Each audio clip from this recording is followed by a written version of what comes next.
it was shocking, bewildering, the level of antagonistic harassment, intimidation across the board the minute I walked on the floor. I tell you, it was unfriendly, very uninviting. I've never been talked down to so condescending in my whole life. The Democrat poll challengers are not here to watch the voting. The Democrat poll challengers are here to harass and watch the Republican poll challengers. These agitators or stand back, you're too close. Why are you standing so close? You're gonna kill her. I mean, the stuff they were saying was just insane to me. They were just, so there were Who probably- were these agitators? Yeah, the agitators that were around the tables. There were like 3 all very like young college age kids. Okay, so when you say that the ballots were from voters who were not in the system, are you referring to the online voter registration database? Yes. Okay. Yes. Could they have been in the supplemental database, the paper book that they? No, they checked both. They had the book there and the computer. They were checking both. So there's no record. Yes. You saw these people being registered whatsoever. Correct. And what happened to those ballots? They ran them through. They counted them anyway, even though you challenged them. Yes. Even though these were not legal ballots. Well, they just put them through.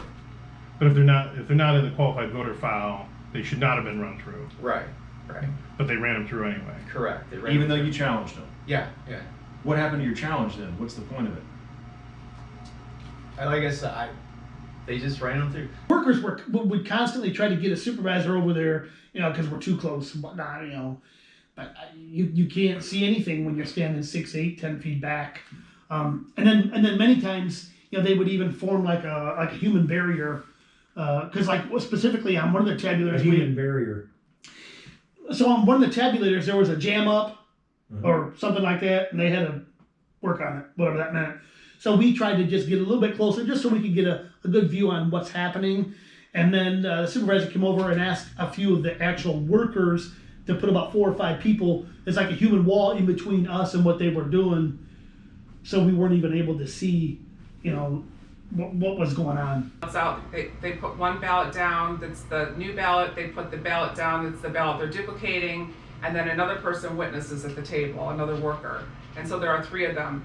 What they're really good at doing is the person that's witnessing stands in front of you so you can't see what they're doing. And if you try and move over, the agitator tells you to back away from the table. So, and I've watched this happen over and over again, so I know that I'm not crazy. This is what happens. The person witnessing stands in front of you, and then the second you move, they accuse you of being too close to the process, or being too close to the workers, that you're putting their lives in danger. And so... the other thing they were doing was deleting votes.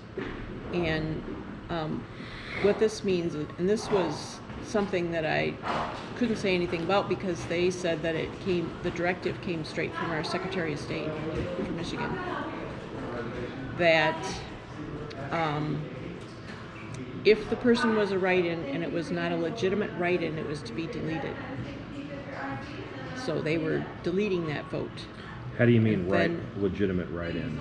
Well, if, for instance, a lot of people wrote Kanye West as for president, and he, I guess, tried to be on the ballot in Michigan, but didn't make whatever cutoff they had or something.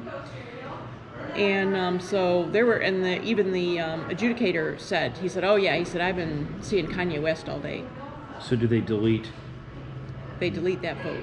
The entire ballot, or just him in the race? Yeah, just that vote. Just any write-ins that were not legitimate. Yeah. So, for instance, for Kanye West, if the person wrote had checked for the Democratic Party up at the top, then it automatically would go to Joe Biden. So a vote meant for Kanye West went to Joe Biden. About how many Kanye votes do you think there were? I mean, I know he's pretty popular. He said he'd seen it all day. I would think between the 14 there was at least 1,000 votes for him. So the one guy walked up within 3 to 4 foot so he could actually see the tabulated counts, and one of their supervisors just tore this guy's neck off. I mean, yelling at him, and it was really, I thought something was going to happen. Do it. So these people were intentionally lying to everybody at the tables all day long, about this COVID thing and how you can't step up to the table all day. And even when a lawyer was there, they'd still argue with them. So while they were doing that, ballots were going through, and I said, look, you guys debate that. I'm going to step up and look at this last ballot because there's another one coming in, and I need to look at the numbers. So I looked up, and that was when he said 6 feet, get away, and he started, he pushed me back, and then it was like he kept coming at me, and he said, you know, something about playing with him, and something to the effect of, I will kick your ass. After they are done with the tabulation process, they get put into big steel boxes. Mm-hmm. And these boxes, what the city workers did was they lined them up